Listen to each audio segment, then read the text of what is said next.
Hello, our friends, Evolutionary Energy Arts family. Hello there. Welcome back. Welcome back, guys. So, I saw a message from a Patreon and they said, did you do anything ever on the Akashic Records? And I know we brought it up many times, but I'm not sure if we actually ever just did one on the Akashic Records. So we want to touch on that and also consciousness in general.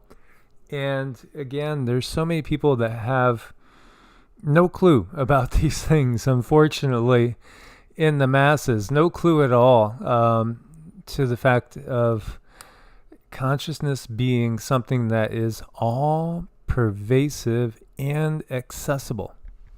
I think that's the key word is accessible. Everything is accessible. To what degree depends on you and what you have set up for this lifetime. So, how much information is too much? You're the one who is guiding that ship before you came here, but it's still an interesting topic. And one thing I can tell you for sure is you will have access to the information that you need all throughout this lifetime. Yeah, it makes me think of a conversation with one of our very, very gifted people that we talk to on a regular basis, and her name begins with a J, and she's done a lot of energy work and studied Qigong and stuff, and is, she at one time said, why did I set myself up to not perceive things as clearly as I now want to be able to perceive them? And that's a great question. Because you want to be better at what you're doing. It's going to give you that drive. It's going to give you that desire to try harder, to reach further, because this is all about expansion. At the core of everything, at the very basic core, it is expansion, expansion, expansion. So if you want to learn something, you're going to come into this earth with the desire. And this goes into your chart too, Rahu Ketu chart. Where's your Rahu? You're going to have that desire, but you might not have all the information to fulfill that desire. So that's what drives us. That's what pushes us. That's what motivates us, is that desire. Absolutely. What we acquire in this lifetime, we take with us as far as experiences. We won't take anything physical, but we take the experiences. And we can go back and revisit those experiences. We could play them out in different manners. And this is really part of the life review. So many of us are so used to, things like the cloud, the term the cloud. Well, did you back it up to the cloud? Is it just on the local PC, or did you back it up to a cloud? Well, we can understand that to a degree now. I think at least everybody, but maybe great-grandma hasn't heard of that before, uploading to the cloud. Well, with our experiences, everything is, to use that term, uploaded to the Akashic cloud. It is. It's tapped into our energy fields. It's tapped into our cells. It's tapped into our 3D DNA, but also the energetic part of DNA. It's all there. And I would say probably the easiest thing to have access to when you're dealing with the Akash is access to ancestral records, ancestral know-how, being able to tap into that line again and ask information and ask for, hey, how do I do this? Ask for, can you please, show me some information so I can figure this out? If you're one who comes from a line of farmers and ranchers and you're setting out on your own, learning to do this on your own, you can ask the ancestors, hey, can you guys please surround me? And actually what happens is the energies come into your energy field, and it's like your subconscious, your DNA starts to pick up. And then at that point, you want to simply start following your intuition. This does take some time to develop, but it's developable for anybody and for everyone if you have a desire. Okay, so this analogy just came to me. Now, she's talking about tapping into DNA lineage. And when you think, this is just going off on a little bit of a tangent, as we know, there's this tradition among the blue bloods, and then that's a whole video in and of itself. The blue bloods, as to intermarrying within certain bloodlines. Well, that's kind of like keeping your router connected into a local network, that you're not going to allow other networks to come in and tap into, per se. Now, when we do end up tapping into other DNA strands, other lineages, in many cases, these lineages can be literally tapping into entirely new star families. I mean, it's really never ending. I think we're just trying to keep it local so that folks can understand. But then after you have this understanding, then you can start looking into the outer edges of things and going bigger and bigger and bigger and beyond. But I think one of the easiest ways is understanding just your very basic ancestral DNA lineage and knowing you have access to that and those records. And obviously you have access to your past lives. That's a given as well when we're not in the body. When we're in the body, again, it depends on the situation. Every single incarnation is unique. And so when we look at in our world, what does that cloud look like? Well, here's Google's, and it's definitely very tangible. Yet, if we want to talk about us, we are like drops of rain in the ocean of consciousness. So when we talk about the Akashic, it's something that we can all tap into, again, when we're out of the body. In the body, there's certain parameters that we have set up. And again, I think there's this tendency to always, blame things on everything that's external without the realization that, some of the limitations you imposed on yourself in order to learn something new. Mm-hmm. That's right. We do these things because we want to learn and discover different aspects of ourselves, but in the same general idea or the same range of information. And it really is about expanding yourself whenever these limitations are put on you. You're setting yourself up for expansion. And I think that's a good thing. I know we've talked about Bess before, and Mike, he asks me quite often, what's Bess doing? And what Bess does is Bess is reading out of the book of Akashic records. And Mike says, oh yeah, well, what does it say? So I went into the part where there should be letters, and there's all these rainbows. There's all kinds of different colored lights, and he's actually absorbing that information. So that's what it looks like for me to look at Bess looking at his own Akashic so that he can understand his other lives, what he's going to be doing on his next life. So that will be a good visual for you. Yeah, and Bess is our buddy, and he was, he's one of the ones that came here at the same time, basically, we did with Aset, and then we stayed and have been reincarnating, and, since then here on this planet.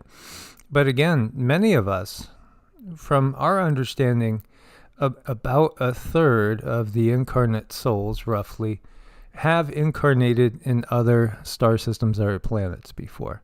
So that's a big percentage of people that have had experiences. And I do think that explains to a degree why some of us totally get it. We totally have no problem conceptualizing life elsewhere. And then others, there's 2/3 then that gives us that haven't had experiences incarnating elsewhere. Younger souls, newer souls per se. Well, that could be part of the reason why they have a harder time of conceptualizing that. And then, of course, the system is always fostering a certain, blinders on viewpoint.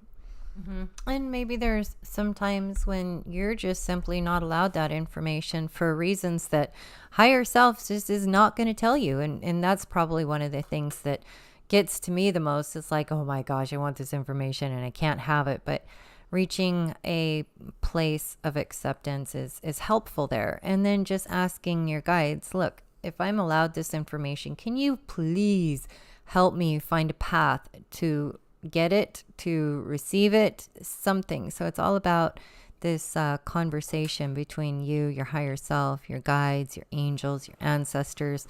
And it is very much like a conversation to people too. I think that's something that we lose when we're dealing with those that are not embodied, is it truly is, that part of it still is a conversation.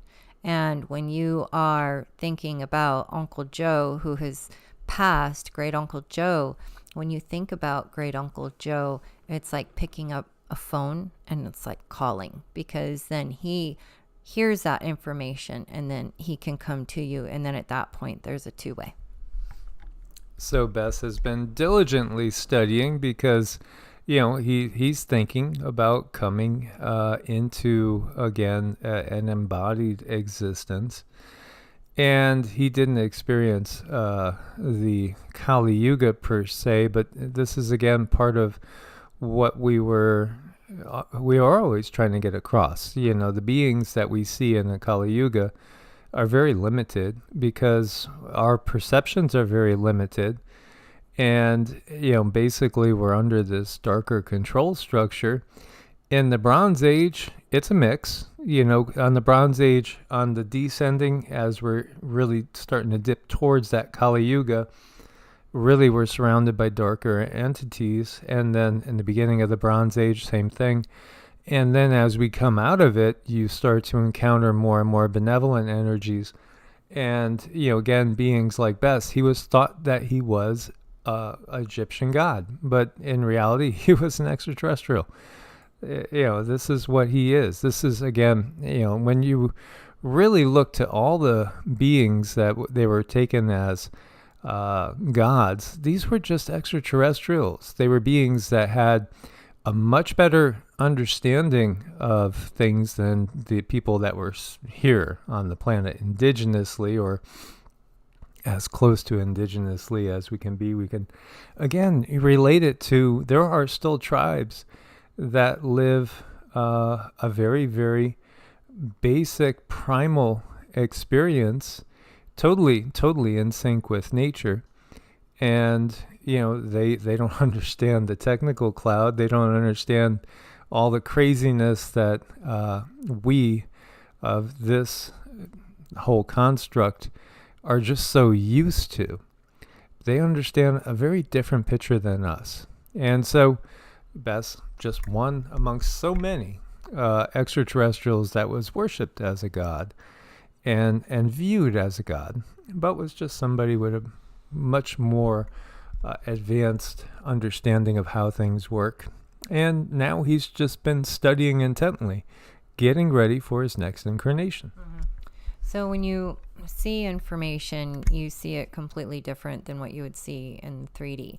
You're going to see it via light, because light is information. So when you go through these Akashic records, when you're walking down the halls, there are beings who do guard certain areas. There are things. You're going to see light, and it's almost like telepathic. This information is telepathic. It's going to come through you, not in letters of understanding like reading, but it's going to come through in a channeled manner. And this is where it can get frustrating, because you're only going to get the information that you need for this lifetime. And it could be that this information that you seek, it might not be ready to be received by you just yet. Higher self is a very good guard of information, what you're allowed to see, what you're allowed not to see, because higher self knows where you're at emotionally. And sometimes some information might be way too much for you to handle right now emotionally, but maybe in 2 years from now, you can handle it. So you can look at higher self as very much like a gatekeeper. Absolutely. So again, Everything in this world is basically upside down, inside out, and we can definitely take it with a grain of salt. Here you have from medicalpress.com, study sheds light on where conscious experience resides in the brain. So, when you look at this, medical news today, how does the human brain create consciousness and why? Because it doesn't. Consciousness utilizes the brain. Consciousness is not limited to the brain. Of course, this is a key thing to really realize. The whole false construct that we find ourselves in with the Western medical tradition and Western religious philosophical tradition, mainstream, is based on this premise. And based on the premise that, you only live once. Well, no, you don't. Again, you have to be born again and again and again and again to learn, to grow, to have new experiences that you can fall back on. It's fascinating. We can reconstruct experiences in our mind. And one thing now that I notice so clearly as I do recall all my dreams. Every morning I wake up, I know what my dreams were. And it's because I've written them down since I was, a little kid. I haven't been writing them down lately because they really do stay in the mind. And I feel like I could call them up more and more easily all the time and remember them pretty clearly. And in some cases get new, fresh insights. Oh yeah, I had forgotten that part. Well, again, consciousness doesn't reside in the brain. And we could spend multiple videos just giving examples of people that were flatlined and they could still describe what was going on in wherever that location was, in a hospital or what have you, that they were clinically dead. Their consciousness didn't stop. They could tell you, the nurse with the long blonde hair, she came in and then she ran, she got the doctor, and then he came in and he went. Yeah, they could give you the whole 9 yards. They've seen everything from a different perspective. This changes everything because part of what the system wants to sell you is their version of eternal life, which is basically replacing parts as needed and eventually merging man with machine. And thus what they're trying to do is to trap consciousness. That's what they're trying to do. So they can utilize the God spark as long as possible for its energy. It's all about energy. So, the human brain does not create consciousness. It's completely back-assward. And that's why it's so hard for people to understand. In our standard view of things, consciousness exists only in the brains of highly evolved organisms. Now that gets us then looking at things, and you'll have people saying, well, that monkey doesn't have a soul. Only humans have souls. Or that bird doesn't have a soul. It doesn't really have consciousness. The fish doesn't have consciousness. You couldn't be any more wrong. This world really has such a lack of understanding on the bigger fundamental things. These are basic things, and we're taught wrong. We are taught nothing but lies. Yet we can find the truth. It's hidden in the Western mystery tradition. It's hidden in Hermeticism, Gnosticism. You can find it if you look into the Kabbalah, and you can find it in the Eastern traditions. Because really, ultimately, consciousness is everywhere. Panpsychism. Consciousness is the fundamental. There is nothing more fundamental than consciousness. Again, we are all individual drops in the ocean of consciousness. So then we're all interconnected. We could tap into each other at any time we really truly understand this. And when we're not in a dark age, we do communicate just with thoughts. And I think scientists, they want cold, hard facts. So they're going to point to a monkey, they're going to point to a bird, and they're going to say, these are just chemical makeups, and these things make this thing react, and it does these things just out of basic survival. But that's so not true. I mean, there's so much consciousness within every single thing.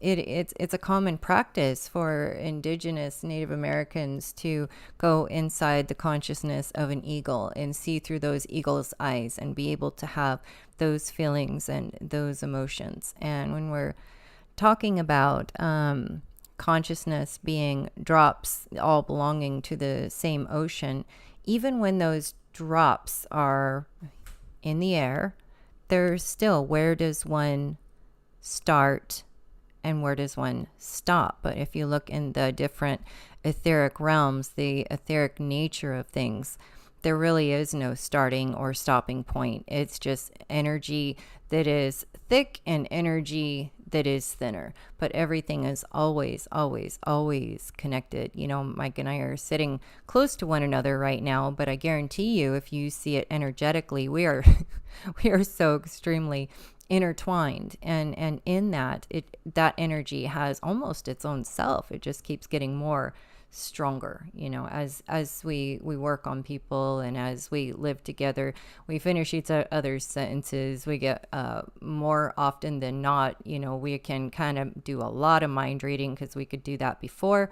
And it's just, when you are physically close to someone, it gets stronger. But that doesn't mean that if you're far from someone, you cannot tap into their consciousness and see and feel and know what they are doing, because that's the intertangled web of everything. Everything's connected.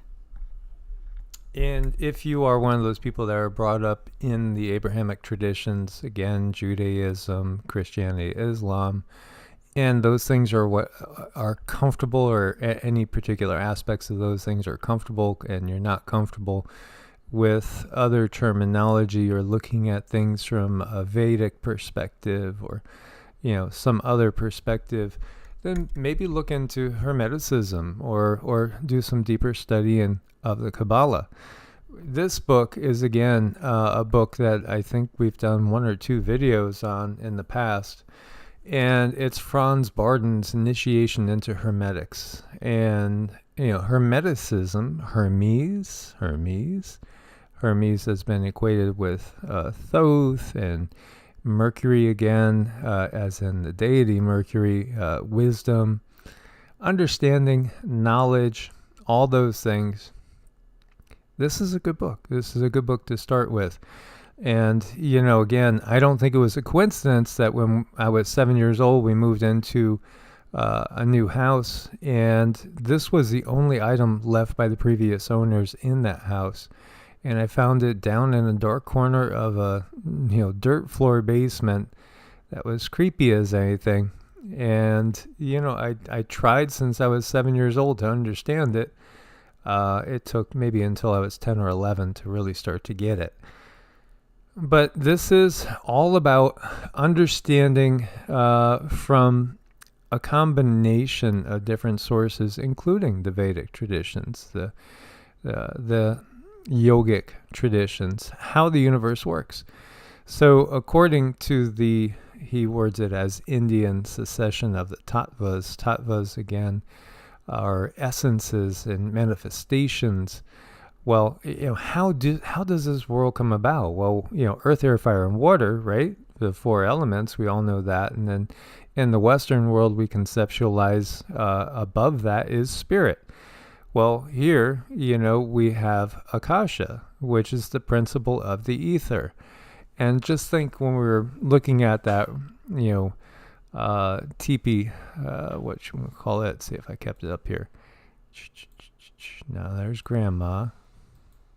I moved it. But anyway, that little networking device where you plug your Ethernet cords into, or your Ethernet cords into. Yeah, ether. Again, everything that they give us is a reflection of that which is naturally in existence, but it's kind of distortion of it. It's like a distorted perversion of the real.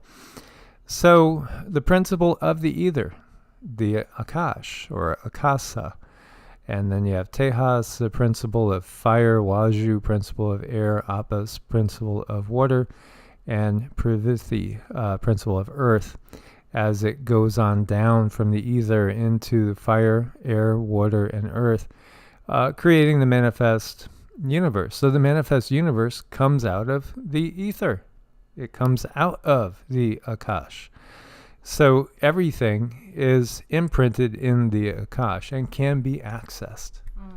More often than not, you're going to see all the information when you're out of body, not while you're in body. So these bodies are created deliberately for your own growth. They are created limited, but that doesn't mean you'll never have access to certain informations, but you will have access to that in which you need to help you learn and help you grow. And if you're needing information and it's just not showing up, there's a reason for that. So trusting the higher self, knowing that higher self is that gatekeeper, I think is a really good idea to help bring you some kind of peace. So let me just read you this little bit in this, because what's one of the main practices that he gives, and which I spent much time on as a young child, and then constantly revisiting this as a teenager in my 20s and then again my 30s. It's on meditations that involve understanding the elements. And this had me totally immersing myself in water as, again, a teenager, trying to get as perfectly close to body temp as possible in order to induce a certain level of experience. And, we have now, of course, we have sensory deprivation tanks, and there's places out there, probably if you're by a big city, you could probably go and have an experience like that yourself. All these are about inducing the sensations of the elements and understanding of the elements, and ultimately control over those elements in your mind and body as well. Things like meditating out in the sunlight and feeling the sun, communing with the sun, communicating with the sun, literally. And thus being able to, again, control that aspect of the self. In accordance with the Hindu doctrine, it can be said, or the yogic doctrine, that the four elements, somehow the grosser elements, have descended from the fifth, the Akasha. Consequently, Akasha is the cause ultimate, and to be regarded as the fifth power, the so-called quintessence. In one of the following chapters, he goes on in detail. But the key to understand that is to go and really understand the elements first from which it comes. So yeah, there's no one simple meditation that will induce any sort of understanding in everybody. Everybody is unique. You have set your own limitations upon yourself, as Cindy was saying, before coming into the body. But I'll definitely link this PDF for you guys. And there are also symbols you can meditate on, and he goes into that as well. And, again, nothing comes quick. And the reality is it does take lifetimes in order to really be able to manifest things on the level of magi or, an advanced yogic practitioner in many cases. But you might not know whether or not you've had those lifetimes already. So for some people, it'll come awful quick. And you might say, wow, they're just a natural. Mm-hmm. That's right. It might just come naturally. So hopefully you guys got something useful out of this and something fun. And I'm all for reading books and getting information. But ultimately, at the end of the day, it comes from you. You're the one who has to understand it and accept it. Absolutely. As always, guys, thanks for your support on Patreon and Ko-Fi. God bless and namaste. Namaste.